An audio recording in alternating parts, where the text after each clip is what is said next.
Welcome back to Voices of the Valley here on ValleyHoopsInsider.com. Harry Schroeder here, Todd Hefferman there. He writes for the Southern newspaper covering Southern Illinois, everything related to the Salukis and so forth. And all of a sudden we had a big story at the end of the night last night. I'm trying to leave. It's 11:15, 11:30, and all of a sudden, here we go. The whole world has changed. I know you weren't shocked, but maybe a little surprised.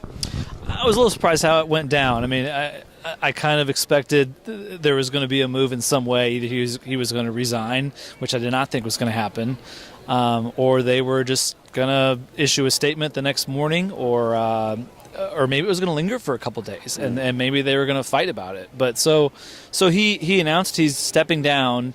You know, is that legally? Is that resigning, or is that he's being fired? I believe he'll get his last year. It's a drop in the bucket. He makes $350,000 a year, but his buyout is $175,000. That's a lot of money to me. Right. But to SIU's $28 million budget, it's nothing. So they and it's the right thing to do. If they made an agreement before the game, I don't know, but I think they're going to pay him his last year. But the point is, they're moving in this direction, and I do like that. They clearly weren't going to come back to him, I don't think. Mm-hmm. I mean, it's almost a total rebuild, losing 6 seniors, 3 or 4 starters. They will have Aaron Cook and Eric McGill back, which I'm encouraged about. There's some scholarships available.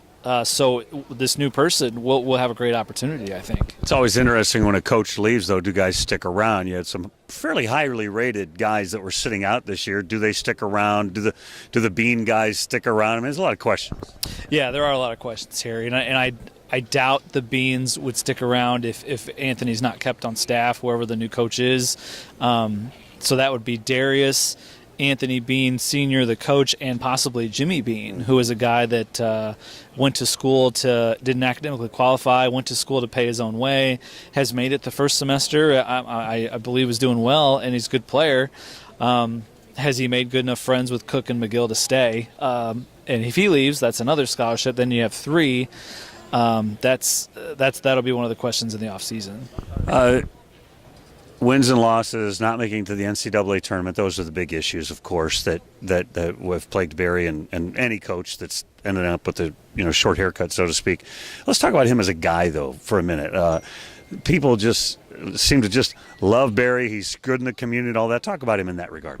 I think I see him out all the time. I think he's done a lot for community outreach. He's done some fundraisers. He's done some stuff that you wouldn't know about because it's not in the paper. But all his players seem to love him. He's a likable guy. He's an honest guy to me.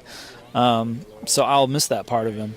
Let's talk a little bit about what's ahead for him. I mean, maybe I was telling somebody, man, he'd be perfect like in broadcasting games, wouldn't he? I mean, that affable, quotable, understanding what's going on, that would be a great place for him. Or maybe he's still got the edge to coach. Yeah, that's a good question. I never thought of him, honestly, as a broadcaster, but, that's what he does. I mean, he can put on a smiley face, and even in the worst losses, but I think he knows a lot about the game. I think he is very colorful, so that's 2 things that he could do. I think he could coach again. I mean, I don't know if he wants to go through this again. It's not for everybody. I'm not saying it's not for him, but it's not for everybody. He's in his 50s. He's made enough money. I mean, over a couple $1 million being at SIU and probably at Missouri State as well. But I think I would like to see him. I hope he's still around in some regard in the Valley. You mentioned Anthony Bean Sr. When Dana Ford went to Missouri State, people were saying there was and he denies it, but some people were saying Missouri State people were saying you have to keep Corey Gibson. Now, he says no, but he did keep Corey Gibson from Paul Luck's staff. So it'd be interesting to see how that plays out. Let's talk about the Southern Illinois job. Good job, hard job? I mean, rate it even just within the Valley.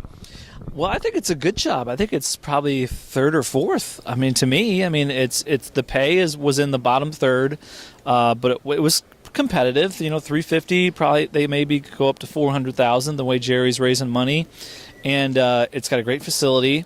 It doesn't have a great access. Like Bloomington, it takes a little bit to get to Carbondale, but it's not near a major airport. But the fans will support you if you win. It's their highest profile program. It's not football. It's their highest profile program. They have great tradition. They made the tournament 6 years in a row. They still have a national brand. They have a new logo that I like that will be a national brand, hopefully. I think it's a good job. I think it's a great opportunity. When I think about, okay, what kind of guy are they looking for? What kind of coach? What would be the blueprint? You have a thought about that? I think it has to be somebody that's familiar with the Valley, either coached in it before or coached in it now. I think some Midwestern recruiting ties, not necessarily Chicago, but the Midwest, Iowa, St. Louis is hard for SIU, Memphis, that area within their 6-hour footprint can recruit there, or can get some staff that will recruit there. I'm kind of open to ideas. I mean, there had been some, Bruce Weber was never a head coach before he took the job. Barry had been a head coach before, but had kind of tailed off toward the end. I think they can get somebody with some experience if they look for that. I think they could get an up-and-comer. So I'm curious to see what they will end up with and who I find out are the candidates. So when you think about that, the first name that came to my mind, not that I know anything, is Brian Mullins at Loyola. He was a star at Southern, has been the associate head coach, not just an assistant there with Porter, has seen them go to the Final Four, great success. Thoughts about him? Yeah, I think he's a great candidate. I mean, I don't want to talk about him out of line, but because he's still coaching, obviously, in the tournament. And we get to do that, though. Yeah, that's true. We do get to speculate. That is part of the media they can't ever take away from us. But, I mean, he's a Hall of Famer at SIU. He was a great defensive player. That's what they need. I think he's a personable guy. He could recruit, I think. People love him there, obviously. He knows the Valley, obviously, being with Loyola. He checks a couple of the boxes. He checks a lot of the boxes, but he's never been a head coach before. Mm-hmm. But when they made the Final Four run, and I was a skeptic, Harry, last year, when people wanted Barry gone last year and wanted to hire Mullins right away. Like, look what he's done at the Final Four. A lot of the players did talk about Mullins in a great way, how they helped him develop, how they helped develop toughness. They are a lot better at the guard spot right now than they were. But I saw him speak at the Hall of Fame dinner when he was inducted last October, and he was terrific. He owned the room.